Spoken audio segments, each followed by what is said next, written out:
भारत और चीन, दो बड़े देश जिनकी 3,800 किलोमीटर की बॉर्डर है, दशकों से एक दूसरे के खिलाफ रहे हैं। लेकिन 27 जून 2025 को किंगदाओ में शंघाई कूपरेशन ऑर्गेनाइजेशन की समिट में भारत ने एक साफ मैसेज दिया, टेम्पररी फिक्स का टाइम खत्म हो गया है। डिफेंस मिनिस्टर राजनाथ सिंह अपने चाइनीज काउंटर पार्ट डोंग जून से मिले और बॉर्डर डिस्प्यूट के लिए एक परमानेंट सॉल्यूशन की मांग की। कोई क्विक पैच नहीं, कोई शॉर्ट टर्म ट्रूस नहीं, बल्कि एक स्ट्रक्चर्ड लास्टिंग रेजोल्यूशन।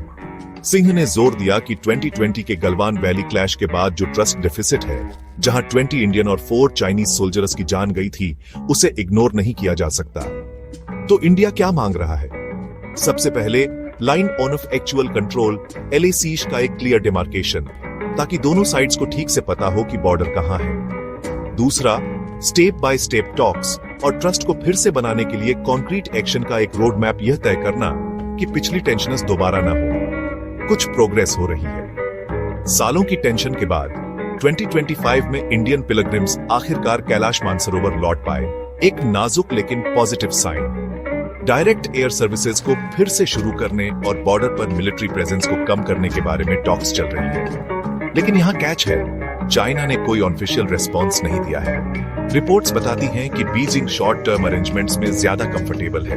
वो बॉर्डर इशू को वाइडर रिलेशंस को अफेक्ट करने से दूर रखना चाहता है। हालांकि इंडिया के लिए केवल एक परमानेंट टाइम बाउंड डील ही चलेगी। बड़ा मैसेज क्या है?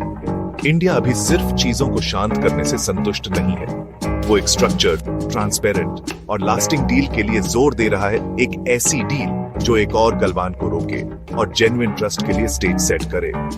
एक ऐसे रीजन में जहां पुराने घाव गहरे हैं, ये अगले स्टेप्स न केवल इंडिया चाइना रिलेशंस के फ्यूचर को, बल्कि पूरे एशिया की स्टेबिलिटी को डिफाइन कर सकते हैं। अगर आप ऐसी बड़ी वर्ल्ड न्यूज स्टोरीज पर अपडेटेड रहना चाहते हैं, तो और अपडेट्स के लिए सब्सक्राइब करना न भूलें।